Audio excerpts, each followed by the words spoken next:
Audio novel ke-159. Sastra Beladiri Pagoda Pancer. Kata-kata Nanlian yang tiba-tiba langsung membingungkan pikiran Xiao Nunu. Kamu. Xiao Nunu memandang pihak lain dengan heran. Nanlian berdiri perlahan dan berjalan menuju Xiao Nunu.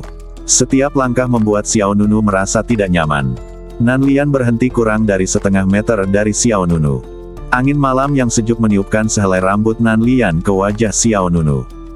Aroma samar rambutnya menembus ke lubang hidungnya, dan detak jantung Xiao Nunu sedikit meningkat. Nanlian memandang Xiao Nunu. Matanya sangat indah, terutama pupilnya dengan sedikit warna coklat. Apa, kamu tidak berani mengakuinya? Nada suara Nanlian selembut air. Dia mendekati telinga Xiao Nunu dan berbisik pelan, apakah kamu menginginkanku?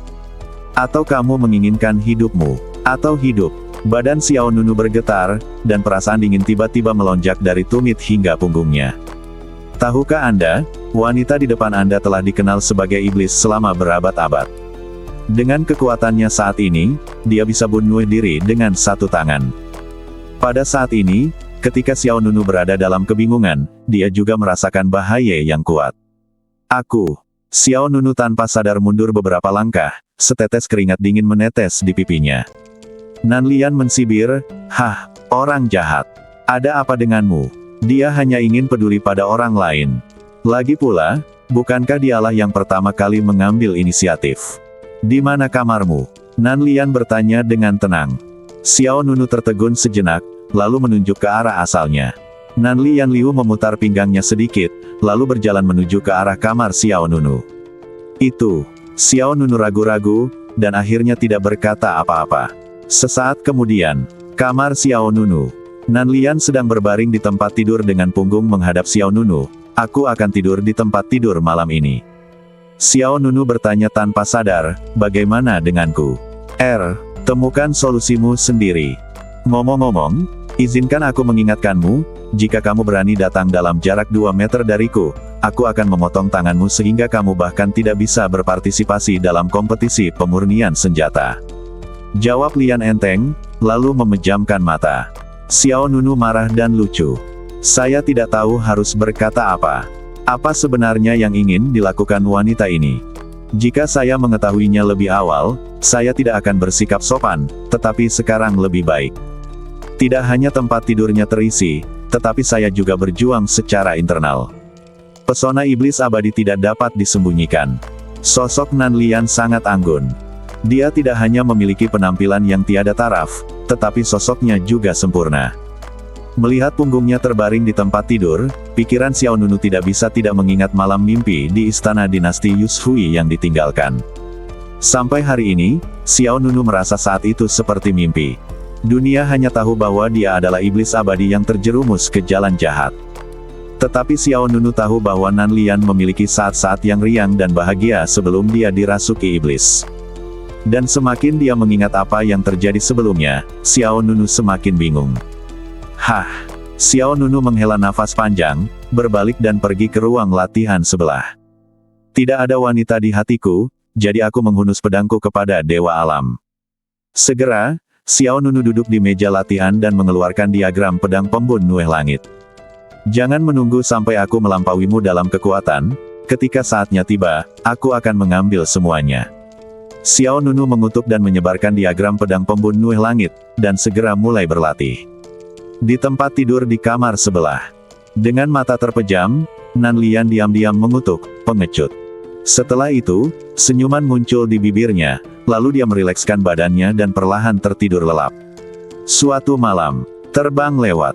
Keesokan paginya, Nanlian bangun dari tidurnya. Nanlian sudah lama tidak istirahat dengan baik, dan dia tidur sangat nyenyak malam itu. Xiao Nunu justru sebaliknya. Bagi Xiao Nunu, tadi malam sangat menyakitkan. Mendengar Nanlian bangun, Xiao Nunu yang sedang duduk di ruang latihan berkata, "Aku akan keluar untuk mengganti bahan pemurnian nanti." Nanlian duduk, dan dia menjawab dengan ringan, "Oh." Tidak berbicara. Tapi Nanlian mendengar suara tangan terkepal. Setelah itu, Xiao Nunu bangkit dan keluar. Di luar restoran, ketika para pejabat kembali, Jiang Jinyu, Ming Shen, Yin Fengqi dan lainnya sedang menunggu di sini. Setelah melihat Xiao Nunu turun, semua orang melangkah maju untuk menyambutnya. "Hah, kamu terlihat tidak bersemangat," kata Jiang Jinyu. Yin Fengqi juga bertanya, "Apa yang kamu lakukan tadi malam? Apakah kamu menjadi pencuri?" Xiao Nunu mengabaikan mereka berdua, "Ayo pergi. Aku masih membutuhkan beberapa bahan untuk ditambahkan." Ming Shen mengangguk, "Ayo pergi lebih banyak hari ini. Beberapa tempat perdagangan, cobalah menyiapkan lebih banyak bahan." Segera, Ming Shen memimpin jalan. Semua orang mengikuti di belakang. Sebelum Xiao Nunu pergi, tanpa sadar dia melihat kembali ke restoran di belakangnya. "Apakah kamu baik-baik saja?" Ying Jinhuan bertanya dengan prihatin. Xiao Nunu tersenyum, "Tidak apa-apa, aku hanya kurang istirahat. Ini bukan masalah besar." Ying Jinhuan mengangguk ringan dan tidak langsung bertanya lagi. Ada cukup waktu hari ini. Di bawah kepemimpinan Ming Shen, Xiao Nunu, Jiang Jinyu dan lainnya mengunjungi lebih dari selusin tempat perdagangan. Dan saya juga pergi ke 2 lelang. Xiao Nunu mengisi kembali sejumlah besar bahan pemurnian senjata, dan hampir semua puluhan juta perintah suci yang dimilikinya dihabiskan. Sore harinya, semua orang bermain-main sebentar di kota Tiangong, lalu kembali ke kediaman masing-masing. Bagaimanapun, besok adalah hari dimulainya. Xiao Nunu, Jiang Jinyu, Ming Shen dan kontestan lainnya perlu istirahat yang cukup, jadi mereka semua kembali ke kamar masing-masing lebih awal. Di kamar Xiao Nunu, Nan Lian tidak terlihat. Sepertinya dia sudah pergi, gumam Xiao Nunu. Kemudian, seperti biasa, Xiao Nunu duduk di meja latihan dan mulai mengulas metode pemurnian senjata yang diajarkan oleh Kaisar Tangyin. Termasuk penggunaan rune, pencocokan bahan, dan setiap detail pemurnian Kaisar Tangyin. Xiao Nunu meninjau semua yang ada di pikirannya. Saat peninjauan selesai, hari sudah larut malam. Tepat ketika Xiao Nunu hendak beristirahat, dia terkejut saat mengetahui bahwa tempat tidurnya sudah terisi kembali. "Kapan kamu datang?" Xiao Nunu menatap kosong ke arah Nan Lian yang terbaring di tempat tidur, tidak tahu kapan dia datang. Saat ini, pihak lain bahkan sudah tertidur. Meskipun dia masih tidur miring, kemarin dia membelakangi Xiao Nunu, tapi hari ini justru sebaliknya, dia menghadap Xiao Nunu. Nan Lian tidur sangat nyenyak, dengan kepala menunduk dan tangan melingkari, seperti anak kucing yang berperilaku baik. Xiao Nunu sedikit lucu. "Apakah pihak lain benar-benar mengandalkan saya? Dia adalah iblis abadi yang membunuh orang seperti Guguik." Namun, ketika Xiao Nunu melihat ke arah Zhong Nan Lian yang sedang tidur nyenyak, dia tidak tega mengganggunya. "Lupakan saja." Xiao Nunu menggelengkan kepalanya. Dia tidak naik untuk mengganggu Nan Lian atau kembali ke platform pelatihan. Sebaliknya, dia duduk dan diam-diam menatap Nan Lian dalam tidurnya. Siapa yang mengira bahwa iblis wanita yang sendirian menghancurkan dinasti Liu Yue akan memiliki sisi yang begitu patuh. Dengan cara ini, Xiao Nunu berada di sisi Nan Lian sepanjang malam. Pada saat yang sama, kota Tiangong menjadi sangat ramai setelah fajar. Kompetisi pemurni senjata yang sangat dinanti-nantikan akan segera dimulai. Di pagi hari, langit baru saja terbit, dan kota Tiangong menjadi sangat ramai. Di kamar Xiao Nunu, Nan Lian, yang sedang berbaring di tempat tidur, membuka matanya. Lalu dia duduk dan melihat Xiao Nunu duduk di seberangnya. Dibandingkan kemarin, kondisi mental Xiao Nunu tidak seburuk itu. Lagi pula, di penghujung malam, dia merasa tenang di dalam. "Kamu hanya duduk di lantai kamar sepanjang malam?" Nan Lian bertanya. "Kalau tidak, aku masih harus menjaga tanganku untuk mengikuti kompetisi pemurnian senjata." Xiao Nunu berdiri, meregangkan ototnya, lalu berjalan ke jendela dan membukanya. Udara pagi sangat segar dan bercampur dengan sentuhan kesejukan. Nan Lian berkata tanpa ekspresi, "Aku bilang kemarin malam bahwa jika kamu berani mendekatiku, aku akan memotong tanganmu. Tapi tadi malam, aku tidak mengatakan itu." "Hah?" Xiao Nunu tercengang. Dia berbalik dan menatap Nan Lian dengan ekspresi aneh.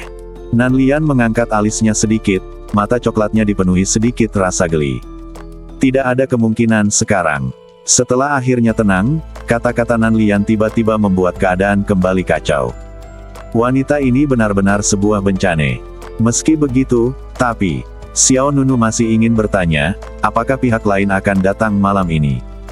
Namun, sebelum Xiao Nunu bisa mengatakan apapun, ada ketukan di pintu. Adik laki-laki, kamu belum bangun. Kita berangkat ke Balai Tiangong. Suara Yin Fengqi terdengar lebih dulu. Kemudian terdengar suara Ming Shen, adik laki-laki Xiao Nunu, kita harus pergi lebih awal. Sebentar lagi akan ada lebih banyak orang. Xiao Nunu tidak tahu harus berkata apa. Nan Lian sedikit mengangkat bibirnya dan berkata dengan tenang, silakan. Saya harap kamu tidak terpengaruh oleh saya. Tidak. Lalu Xiao Nunu berjalan menuju pintu. Berderit. Pintunya terbuka. Semua orang berdiri di luar menunggu. Kenapa terlambat sekali? Apakah ada wanita yang bersembunyi di dalam? Yin Fengqi bertanya. Mata Xiao Nunu bergerak sedikit, mengira orang ini adalah seorang nabi, bukan? Jiang Jinyu menindaklanjutinya dan berkata, Cih, berhentilah bicara yang tidak masuk akal. Apakah menurutmu ketua Xiao Nunu sama denganmu? Yang dia pikirkan hanyalah wanita setiap hari. Yin Fengqi dengan cepat membela, kamu salah. Saya sebenarnya orang yang sangat mendalam. Oke, saya tidak punya waktu untuk memahami maksud Anda. Ayo cepat, datanglah lebih awal dan pahami aturan kompetisi pemurnian senjata. Tanpa membuang waktu, semua orang mulai pergi ke Balai Tiangong. Saat ini, terjadi keributan di kota Tiangong. Kerumunan besar orang sedang menuju ke arah yang sama. Selain para pemurni senjata yang menempuh perjalanan ribuan mil untuk bertanding, ada juga beberapa penonton. Kota Tiangong sangat dekat dengan Balai Tiangong. Dalam waktu kurang dari setengah jam, Xiao Nunu, Jiang Jinyu dan orang lainnya tiba di Balai Tiangong. Hal pertama yang menarik perhatian semua orang adalah kota yang megah dan megah. Kota besar itu seperti istana surgawi, sangat mengejutkan. Di luar kota raksasa, ada loh batu setinggi 100 meter dengan 3 huruf besar, Aula Tiangong, yang terukir jelas di atasnya. Saat ini, pengunjung dari segala penjuru berkumpul di lapangan Sanmen di luar Balai Tiangong. Dalam kehampaan, beberapa orang datang dengan tunggangan terbang. Beberapa orang duduk di kursi sedan mewah dan digendong oleh bawahannya. Dan beberapa orang datang melintasi langit dengan berbagai senjata ajaib. Di lapangan Sanmen di luar Aula Tiangong, begitu hidup. Ada begitu banyak orang. Yin Fengqi berkata sambil berjalan di depan alun-alun, sayang sekali gadis Yanying tidak datang, jika tidak, dia akan sangat senang. Bantu tetapi katakan ditanya, apakah dia masih di hutan belantara timur? Ya, Yin Fengqi berkata, selama upacara pembukaan terakhir Liga Hutan Belantara, dia berkata dia akan kembali dalam 10 hari. Sudah lebih dari 1 hari, bulan, dan dia belum terlihat. Mendengar ini, Xiao Nunu sedikit mengernyit. Saat itu, konon penguasa kota tua Gunung Yanbei sedang sakit, sehingga Yanying untuk sementara tinggal di Donghuang untuk menemani kakeknya. Tapi sudah lama sekali, apakah jenazah penguasa kota tua Yanbei Shan belum pulih? Memikirkan hal ini, Xiao Nunu merasa sedikit khawatir. Dia diam-diam berpikir bahwa setelah kompetisi pemurnian senjata selesai, jika Yanying belum kembali, dia akan pergi ke Donghuang untuk jalan-jalan. Jika ada kesempatan, Xiao Nunu juga ingin bertanya tentang Yanying. Bagaimanapun, dia adalah salah satu dari 5 kutu kupret yang dipilih oleh Akademi Suci Abadi Fana. Kali ini, Guan Rengui berseru, kakak senior Yu. Semua orang tercengang. Saya hendak bertanya siapa, kakak senior Yu, itu, tetapi ketika saya melihat orang itu, saya segera menyadari bahwa itu adalah Yu Waning, siswa tingkat Tiansu dari Akademi Suci Abadi Fana. Semua orang pasti tidak asing dengan Yu Waning. Bagaimanapun, lawannya adalah juara Holy Court vs Suzaku Battle Zone. Di pertarungan puncak, Yu Waning kalah dari Lang Qianhan dan gagal memasuki pertarungan terakhir. Jadi dia tidak pernah berinteraksi dengan Xiao Nunu. Apakah kakak senior Yu Waning juga seorang pemurni senjata? Guan Rengui bertanya. Jiang Jinyu memutar matanya ke arah pihak lain, apakah kamu buta? Tidakkah kamu melihat bahwa dia datang bersama orang lain? Dia ragu-ragu sejenak, lalu berjalan menuju sisi ini. Kamu di sini juga. Yu Waning hanya menyapa. Bagaimanapun, mereka semua berasal dari Akademi Suci Abadi Fana. Meskipun mereka tidak terlalu akrab satu sama lain, tidak masalah jika mereka bertemu pada kesempatan seperti itu dan menyapa. Kakak senior Yu, apakah kamu di sini untuk berkompetisi? Atau apakah kamu di sini bersama seorang teman? Guan Rengui bertanya. Yu Waning menggelengkan kepalanya dan tersenyum, bagaimana cara menyempurnakan senjata?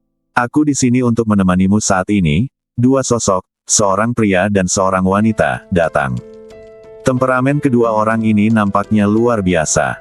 Sikap dan penampilannya luar biasa. Wan Ning, apakah ini semua temanmu? Wanita itu bertanya dengan rasa ingin tahu.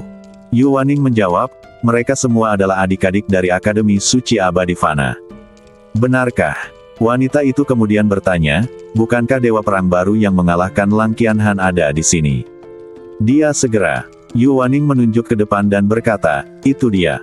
Meskipun Yu Waning memenangkan kejuaraan di zona perang Suzaku, dia tidak ada bandingannya di arena kompetisi dan memiliki aura yang mengerikan, tetapi kepribadiannya relatif lembut. Mendengar ini, dua orang di sekitar Yu Waning terkejut. Aku tidak menyangka Dewa Perang dari Akademi Suci Abadi Fana ada tepat di depan kita. Itu karena kita terlalu buta untuk mengenali gunung itu. Pemuda itu membuka mulutnya sambil mengepalkan tinjunya dengan tangannya. Xiao Nunu dengan sopan menjawab, saudaraku, kamu serius. Dan wanita muda itu berkata langsung, setelah kamu keluar dari Akademi Suci Abadi Fana, apakah kamu tertarik untuk bergabung dengan Istana Bintang Tai kami? Mendengar apa yang dikatakan wanita muda itu, Jiang Jinyu, Guan Rengui dan orang lain di sebelah mereka semua tampak terkejut. Apakah kamu dari Istana Bintang Tai? Jiang Jinyu bertanya. Pemuda itu tersenyum meminta maaf dan berkata, maaf, saya lupa memperkenalkan diri. Nama saya Xia Yang, dan ini saudara perempuan saya, Xia Yue. Dan saudari muda Yu Waning dan Yu, kami semua dari Istana Bintang Tai. Semua orang bahkan lebih terkejut. Tanpa diduga, Yu Waning datang dari Istana Bintang Tai. Kakak senior Yu, kamu menyembunyikannya dengan cukup baik. Guan Rengui berkata sambil tersenyum ramah. Yin Fengqi juga mengangguk, biar saya katakan saja. Orang yang bisa memenangkan kejuaraan zona perang Suzaku tidak boleh memiliki latar belakang sama sekali. Istana Bintang Tai juga merupakan kekuatan tingkat hegemon di Tanah Suci Gudang Abadi. Fondasi dan kekuatan sekte ini cukup kuat. Yu Waning tersenyum canggung, awalnya aku berpikir jika aku bisa memenangkan kejuaraan Akademi Suci Abadi Fana, aku akan mengumumkan identitasku sebagai Istana Bintang Tai, tapi aku tidak menyangka akan kalah yang pertama, jadi aku hanya bukankah itu memalukan bagi Tai Xinggong. Yu Waning masih relatif rendah hati. Faktanya, di mata siapapun, kalah dari Lang Qianhan dari Sekte Taizu bukanlah hal yang memalukan. Tentu saja, Yu Waning tidak pernah menyangka Lang Qianhan akan kalah dari Xiao Nunu. Bagaimana? Xia Yue terus menatap Xiao Nunu dan bertanya, datanglah ke Istana Bintang Tai-ku. Kakak perempuan Yu kebetulan ada di sana juga. Jika kamu datang, kamu bisa diurus. Sekte kami akan melakukannya pasti melakukan yang terbaik untuk menanamkan sumber daya ke dalam dirimu. Selain itu, hubungan antara Istana Bintang Tai kami dan Pengadilan Suci Abadi Fana tidak buruk, dan Dekan Pengadilan Suci Anda pasti tidak akan mengatakan apa-apa. Dewa Perang adalah Dewa Perang, dan kemanapun dia pergi, dia selalu menjadi sasaran ketertarikan. Guan Rengui mengedipkan mata pada Xiao Nunu, menunjukkan bahwa pihak lain dapat mempertimbangkannya. Bagaimanapun, kekuatan Istana Bintang Tai ada di sana. Jika Xiao Nunu dapat terlibat dengannya, Desolate Alliance akan memiliki latar belakang utama lain selain Akademi Suci Abadi Fana di masa depan. Menghadapi undangan hangat dari Xia Yue dan Xia Yang, Xiao Nunu tersenyum dan kemudian menjawab, saya akan memikirkannya setelah kompetisi pemurnian senjata selesai. Aku tidak akan menemukanku, kalau begitu beritahu kakak muda Yu Waning. Xia Yue sangat senang, dan dia tidak segera memaksa Xiao Nunu untuk mengambil keputusan.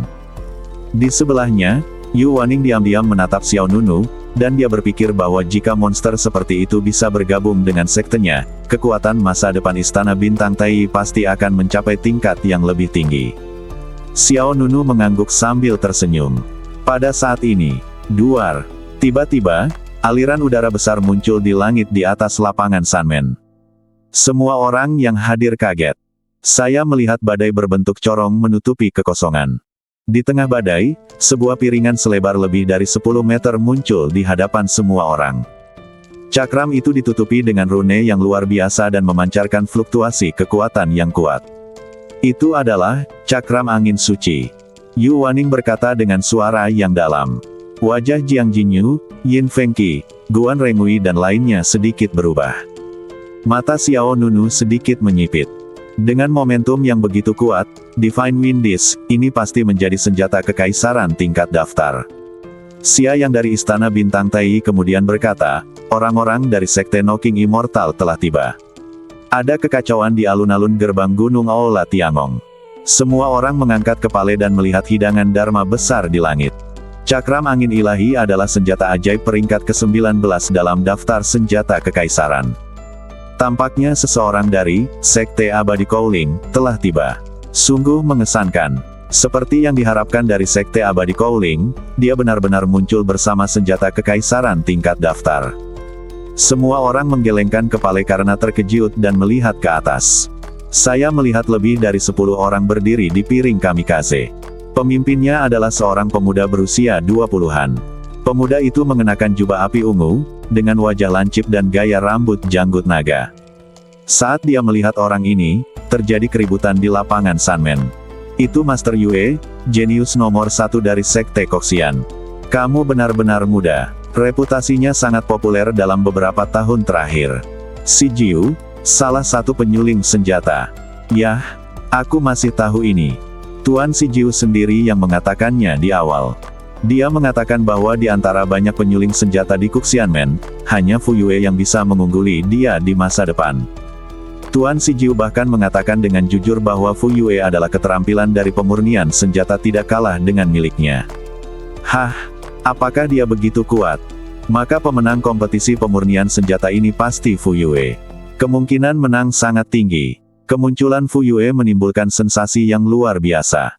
Di saat yang sama, ledakan keras meledak di langit seberang. Hei, peluit keras menyusul, dan semua orang melihat ke sisi lain.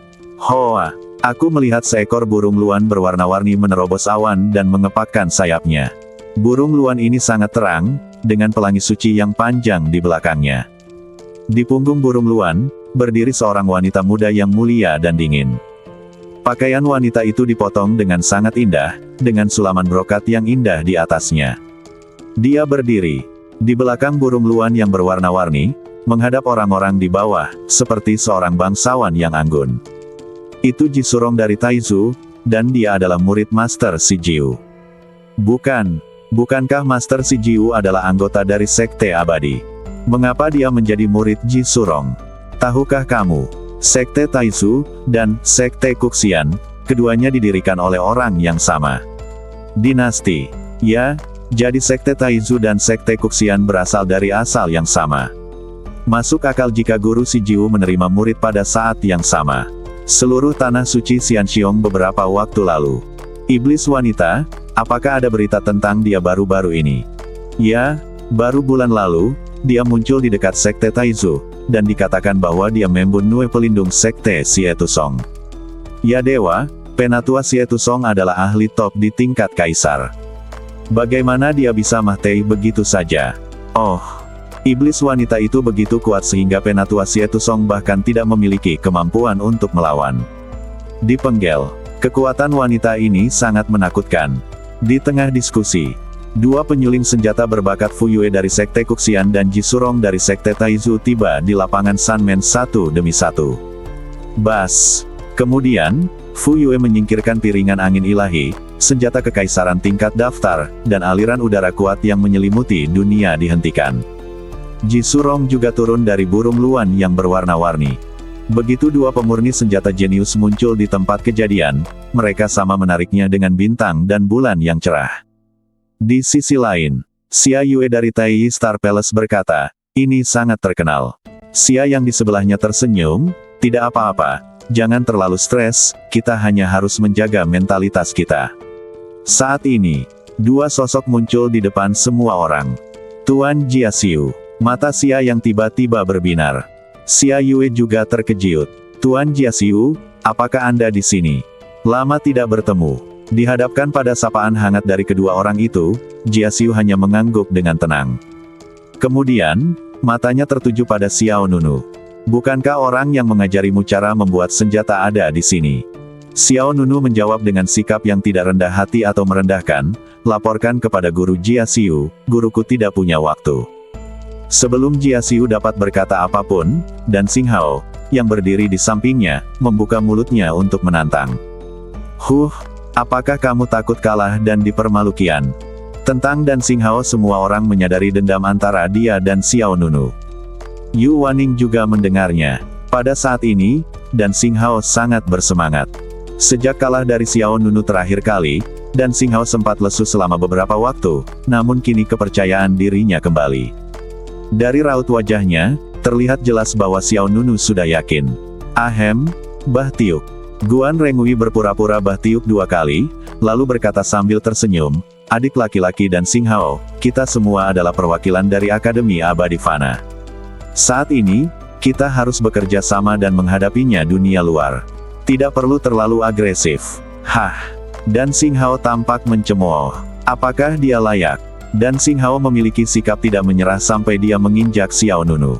Menurutnya, meskipun mereka bertarung atas nama Akademi Suci Abadi Fana, Xiao Nunu harus dihancurkan terlebih dahulu. Tuan Jia Xiu, apakah Anda tidak mengucapkan sepatah kata pun? Jia Xiu sepertinya tidak ingin mendamaikan konflik antara kedua pihak, dia bahkan tidak memperhatikan Jiang Jinyu. Aku sangat menantikannya. Keterampilan apa yang diajarkan orang di belakangmu? Xiao Nunu tersenyum ringan. Aku juga menantikannya. Dalam 3 bulan terakhir, apakah kakak senior Dan Xing Hao memiliki tingkat pemurnian senjata sudah sebaik biasanya? Masuki arus. Jangan ikut arus. Begitu 3 kata ini keluar, semua orang di sebelah Xiao Nunu tidak bisa menahan diri untuk tidak menghirup udara dingin. Terutama Xia Yang, Xia Yue, dan Yu Waning dari Istana Bintang Tai memiliki ekspresi keheranan di wajah mereka. Teman baik, kamu benar-benar memprovokasi Dan Xing Hao di depan Jia Xiu. Bukankah ini terlalu berani? Mata Dan Xing Hao menjadi gelap. Jangan berpuas diri, kamu hanya bisa menjalani hidupmu sekarang. Alis tampan Xiao Nunu sedikit terangkat, kalau begitu aku akan menunggumu, kakak senior Dan Xing Hao, untuk mendapatkan kembali wajahmu. Kalau begitu aku akan menunggu dan melihat. Jia Xiu mensibir, lalu berbalik dan pergi bersama Dan Xing Hao.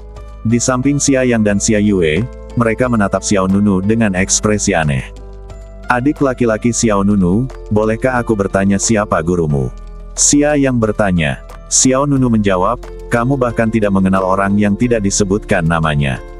Xia Yang tidak dapat mempercayainya. Orang yang tidak dikenal itu berani menyinggung guru Jia Xiu. Xiao Nunu berkata, jangan pedulikan dia.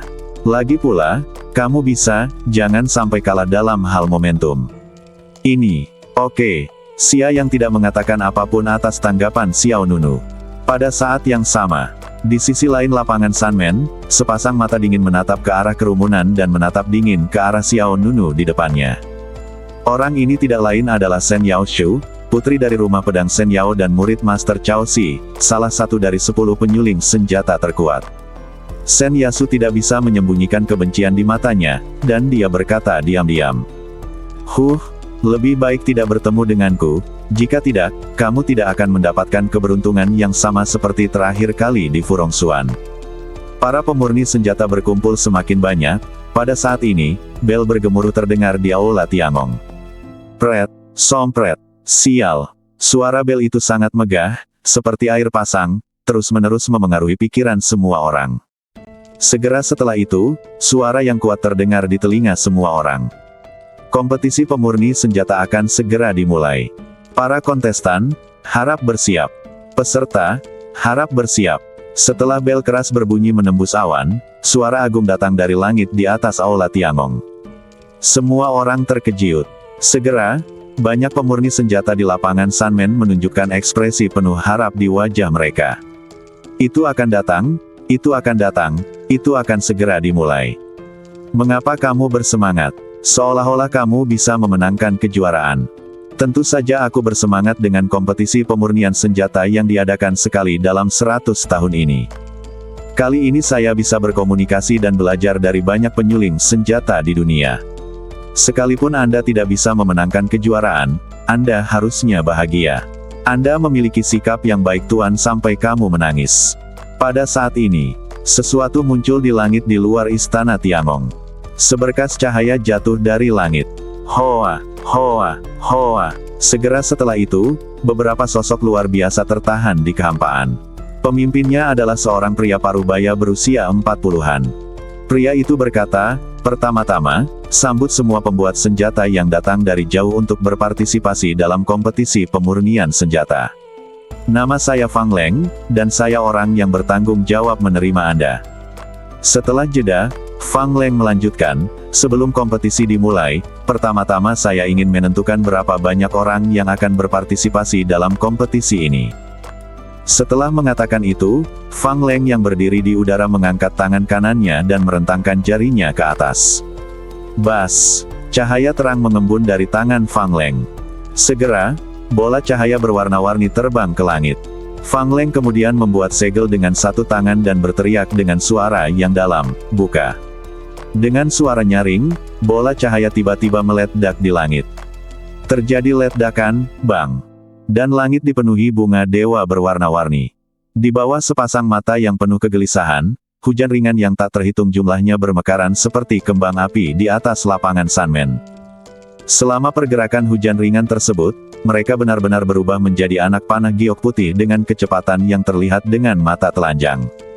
Semua penyuling senjata yang berpartisipasi, tolong tangkap anak panah giok putih yang jatuh. Ingat, setiap orang hanya bisa menangkap satu. Percuma mengambil lebih banyak. Mendengar ini, semua orang di lapangan Sunman mengikutinya. Beberapa orang tidak sabar untuk melompat dan mengambil anak panah giok putih ke tangan mereka di udara.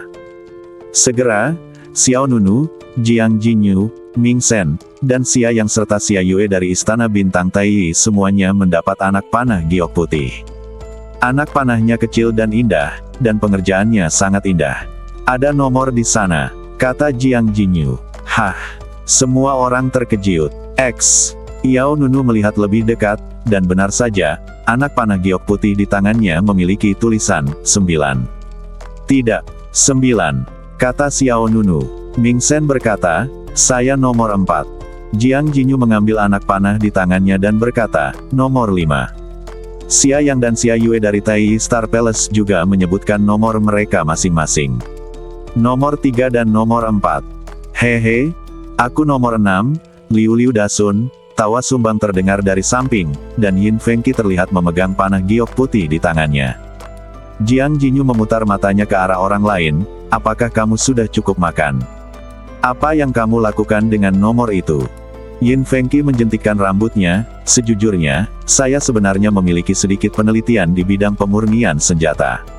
Kapan? Sesuatu. Xiao Nunu bertanya, apakah kamu lupa? Ketika saya berada di Akademi Suci Abadi Fana, Anda meminta saya untuk mengirimkan 2 metode pemurnian senjata kepada saudara senior Ming Sen.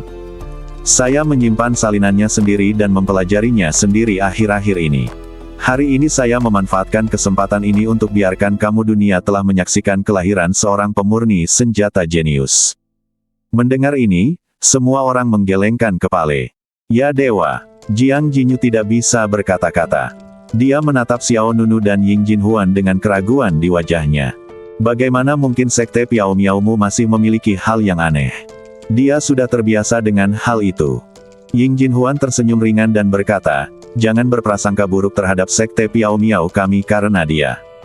Jiang Jinyu terus menggelengkan kepalanya, saya harus mengatakan, sekte Piao Miao Anda memiliki begitu banyak bakat. Cih!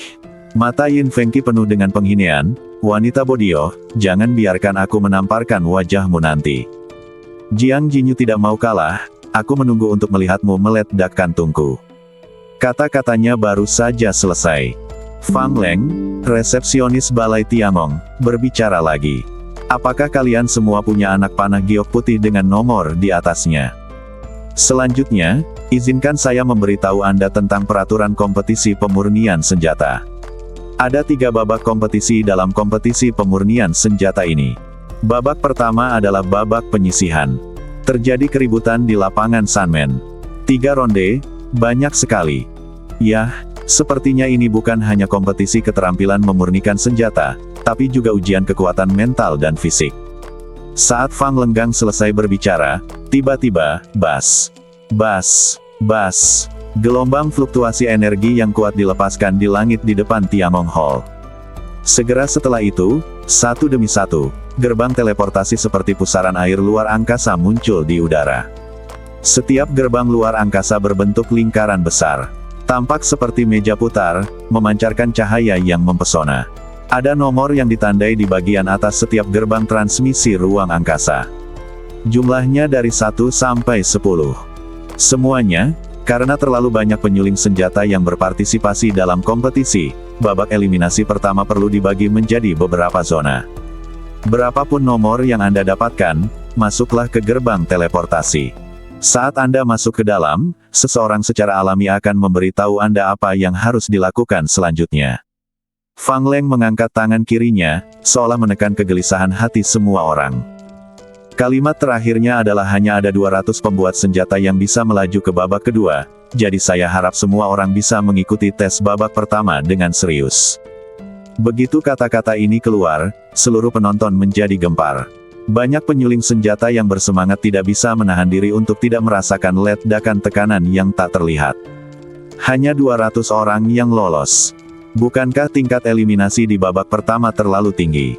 Benar. Jumlah orang yang berpartisipasi dalam kompetisi pemurnian senjata ini setidaknya harus puluhan ribu. Hei, ini disebut kompetisi. Menurutku 200 orang itu terlalu banyak. Level, apakah kamu yakin bisa menduduki peringkat 200 teratas di tanah suci gudang abadi? Hei, tidak lagi, aku akan masuk. Setelah beberapa saat terkejut, semua orang melompat ke atas. Satu demi satu, sosok-sosok itu segera bergegas menuju 10 gerbang transmisi ruang angkasa yang kosong. Wosh, wosh, wosh.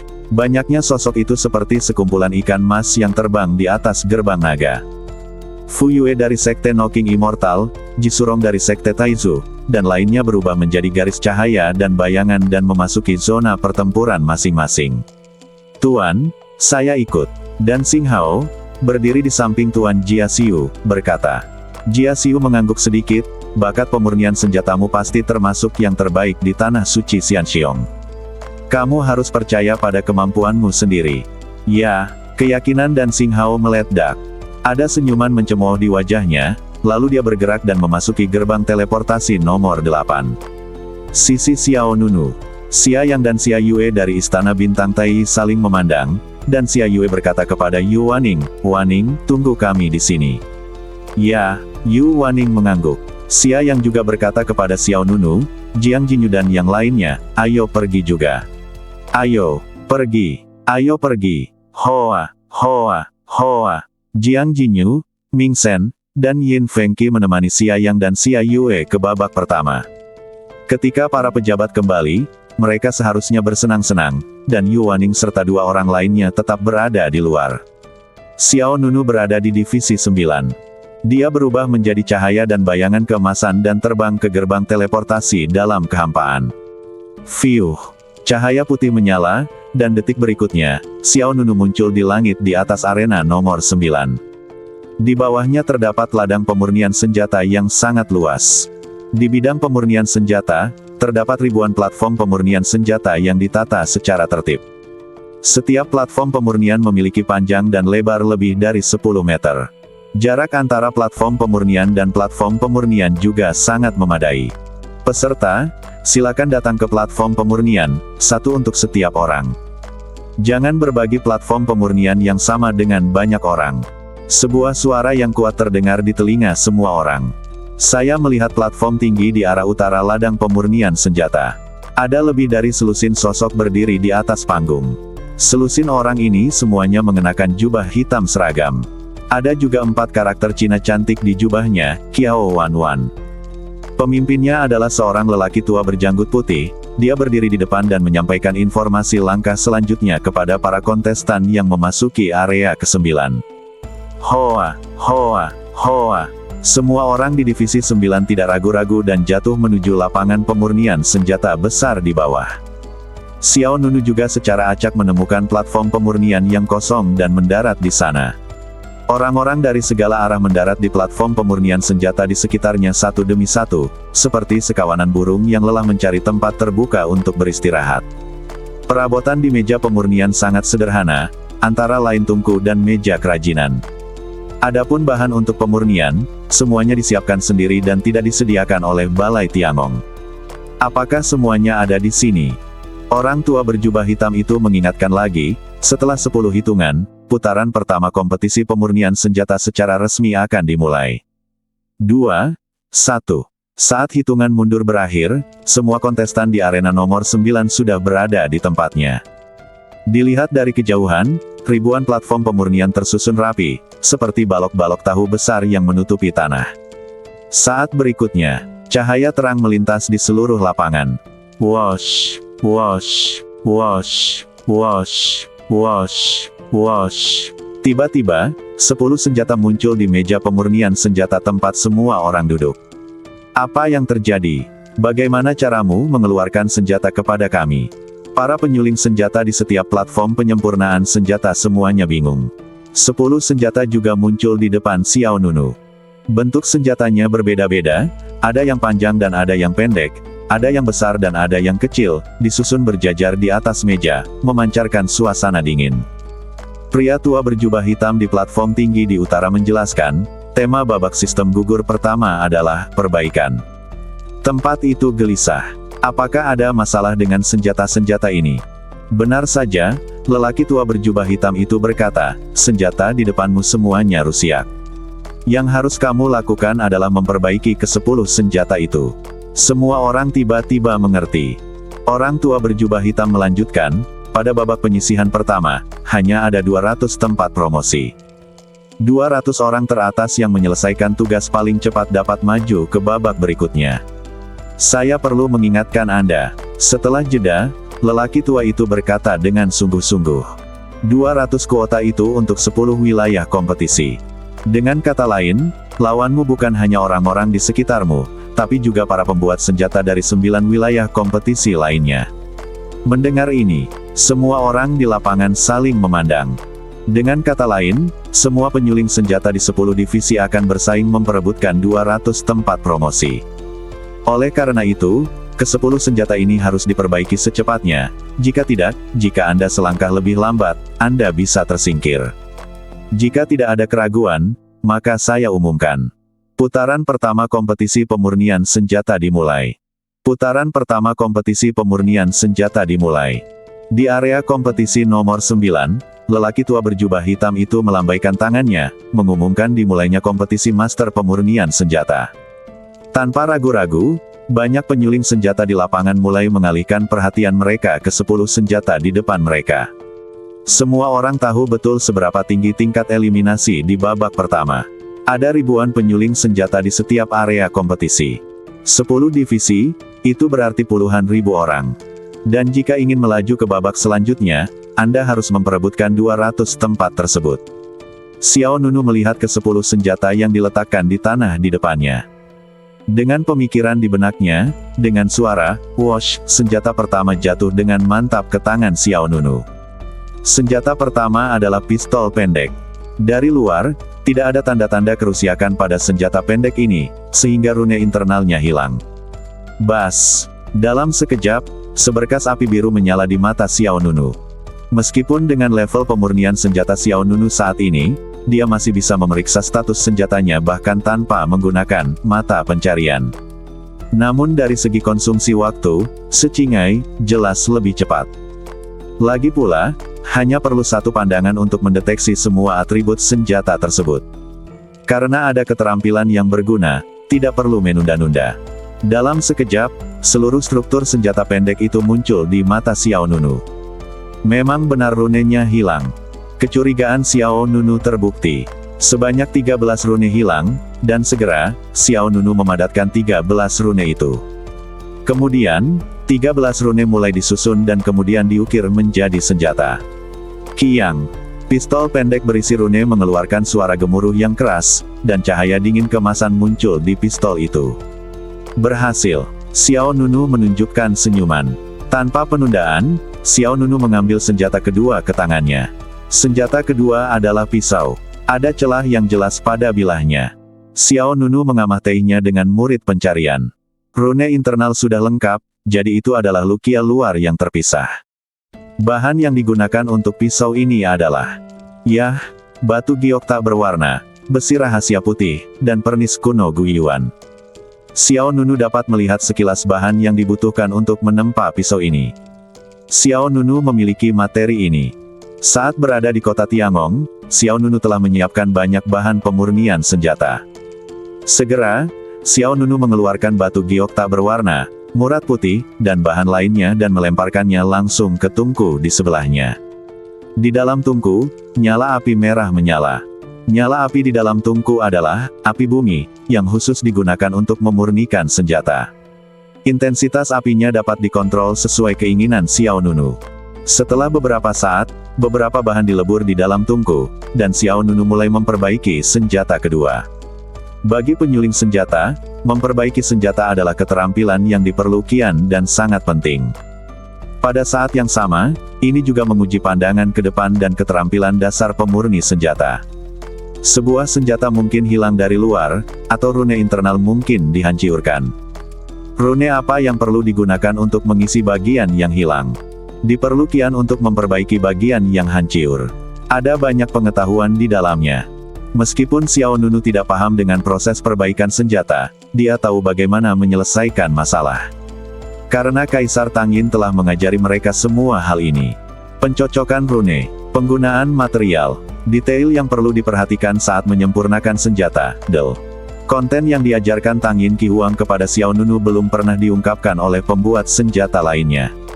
Dalam waktu kurang dari beberapa saat, Xiao Nunu telah menyelesaikan perbaikan 4 senjata. Pada saat dia mulai memperbaiki senjata kelima, penyuling senjata di sekitarnya hanya menyelesaikan 2 atau 3. Tentu saja, lawan Xiao Nunu bukan hanya para pemurni senjata dari Divisi 9, melainkan kontestan dari semua divisi. Pada saat yang sama, kompetisi putaran pertama di setiap area kompetisi besar sedang berjalan lancar.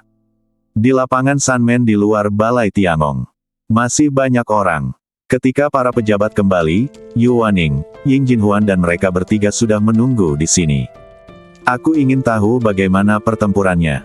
Guan Rengui menyilangkan tangan di depannya dan melihat ke 10 gerbang teleportasi di langit di depan. 10 gerbang teleportasi sama mempesonanya dengan bintang-bintang yang indah. Ngomong-ngomong, dari siapa kakak muda Xiao Nunu belajar seni memurnikan senjata? Tahukah kamu? Pejabat itu bertanya pada Ying Jinhuan. Yang terakhir menggelengkan kepalanya dengan lembut, aku juga tidak tahu. Apakah kamu tidak tahu? Menurutku hubungan kalian berdua cukup dekat. Wajah cantik Ying Jinhuan memerah. Oke. Saat ini, Yu Waning di sebelahnya berkata, seseorang keluar. Pejabat Gui dan Ying Jinhuan tanpa sadar melihat ke depan, hanya untuk melihat wajah berkepala abu-abu. Beberapa sosok yang malu muncul dari salah satu portal luar angkasa. Orang itu Yin Fengqi. Ying Jinhuan melihat sekilas pedang besar yang dibawa di belakang punggung Yin Fengqi. Guan Rengui tampak bingung, apa yang terjadi? Kenapa dia terlihat sedikit mengigau? Yin Fengqi terlihat bergoyang, seperti sedang mabok. Dia melihat sekeliling dan menemukan Ying Jinhuan, pejabat itu kembali ke sini. Kemudian, dia langsung bergegas.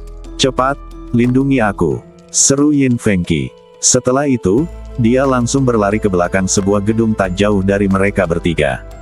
Apa yang kamu lakukan? Seru Guan Rengui. Jangan beritahu siapapun di mana aku bersembunyi. Yin Fengqi berkata dengan panik. Sebelum kata-katanya selesai, beberapa orang terlihat bergegas keluar dari area kompetisi nomor 6. Tanpa kecuali, orang-orang ini dipenuhi amarah dan niat membunuh. Di mana perempuan kutu kupret itu?